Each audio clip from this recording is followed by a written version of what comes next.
Bonsoir à toutes et à tous, chers abonnés et fidèles lecteurs de Qui vous connecte info, votre canal de confiance pour une information fiable, approfondie et actualisée sur les grands événements qui façonnent notre monde. Merci de votre fidélité et de la confiance que vous nous accordez chaque jour. Aujourd'hui, nous vous présentons une actualité d'une gravité exceptionnelle qui secoue la communauté internationale. L'escalade militaire au Moyen-Orient marquée par des frappes coordonnées des États-Unis et d'Israël contre l'Iran. Un conflit lourd de conséquences, mêlant enjeux politiques, sécuritaires, humanitaires et économiques à l'échelle mondiale. Dans la nuit du 28 février 2026, le monde s'est réveillé sous le choc après l'annonce de frappes militaires lancées par les États-Unis en coordination avec Israël contre l'Iran. Cette opération, présentée comme une action préventive, visait selon Washington et Tel Aviv à neutraliser des menaces jugées imminentes pour leur sécurité nationale et régionale. Le président américain Donald Trump a déclaré que cette action devait offrir au peuple iranien l'opportunité de reprendre le contrôle de son destin, accusant le régime de Téhéran de déstabiliser durablement le Moyen-Orient et de menacer les intérêts stratégiques américains depuis plusieurs décennies. Dans la capitale iranienne, de puissantes explosions ont été entendues et d'épais panaches de fumée se sont élevés au-dessus de plusieurs quartiers. Des images largement diffusées sur les réseaux sociaux montrent des habitants fuyant leur domicile, tandis que d'autres se réfugient dans des abris souterrains, témoignant de la panique qui s'est emparée de la population civile. Le guide suprême de l'Iran, Ayatollah Ali Khamenei,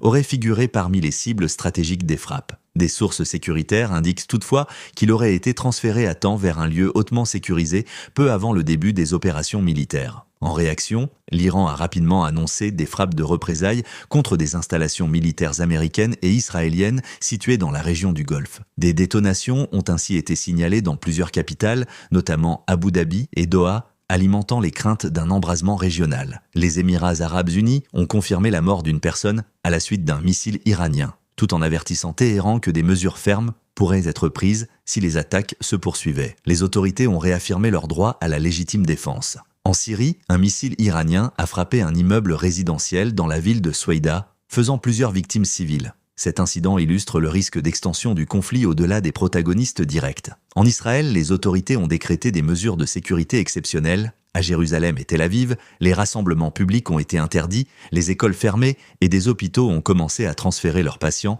vers des installations souterraines, par crainte de frappes de missiles et de drones. Le ministre israélien de la Défense, Israel Katz, a déclaré l'état d'urgence à l'échelle nationale, appelant la population à suivre strictement les consignes émises par les forces de sécurité et annonçant la mobilisation massive de réservistes. Sur le plan diplomatique, l'Organisation des Nations Unies a exprimé de vives inquiétudes. Le président français Emmanuel Macron a demandé la convocation urgente du Conseil de sécurité, estimant que ce conflit représente une menace sérieuse pour la paix et la sécurité internationale. Le chef de l'État français a également exhorté l'Iran à reprendre des négociations sincères visant à mettre fin à ses programmes nucléaires et balistiques, soulignant que le peuple iranien doit pouvoir choisir librement son avenir politique. Des analystes en relations internationales, notamment au sein du centre de réflexion Chatham House, estiment que cette confrontation ne s'inscrit pas dans une logique de conflit court. Selon eux, il s'agit plutôt du début d'une phase prolongée d'affrontements susceptible de redessiner durablement l'équilibre géopolitique du Moyen-Orient. L'experte Sanam Vakil souligne que cette crise constitue une question de survie pour le régime iranien, tout en avertissant que ce sont les civils qui paieront le prix le plus lourd de cette escalade militaire. Au niveau diplomatique régional, le sultanat d'Oman a annoncé la suspension des discussions en cours entre Washington et Téhéran, déplorant que la voie du dialogue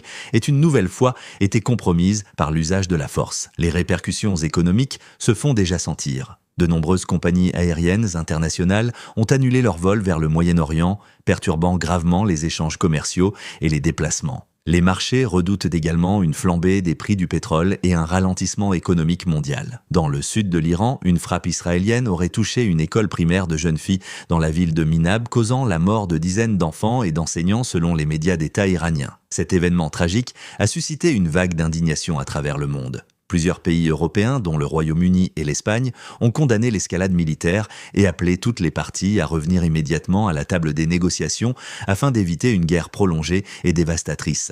Dans l'ensemble de la région du Golfe, des États comme le Koweït, Bahreïn et la Jordanie ont affirmé leur détermination à défendre leur territoire en cas de nouvelles attaques, renforçant leurs dispositifs de sécurité. Les populations civiles vivent désormais dans la peur et l'incertitude. Des milliers de personnes fuient leur foyer, tandis que d'autres redoutent que cette confrontation ne dégénère en un conflit mondial d'ampleur sans précédent. Cette escalade survient alors que la communauté internationale nourrissait l'espoir d'un règlement diplomatique du dossier nucléaire iranien. Aujourd'hui, ces espoirs semblent s'être dissipés, remplacés par le fracas des armes et la souffrance humaine. Chers lecteurs de Kivu Connect Info, le conflit opposant les États-Unis, Israël et l'Iran illustre à quel point le monde traverse une période d'extrême fragilité. Les conséquences de cette guerre ne se limiteront pas au Moyen-Orient.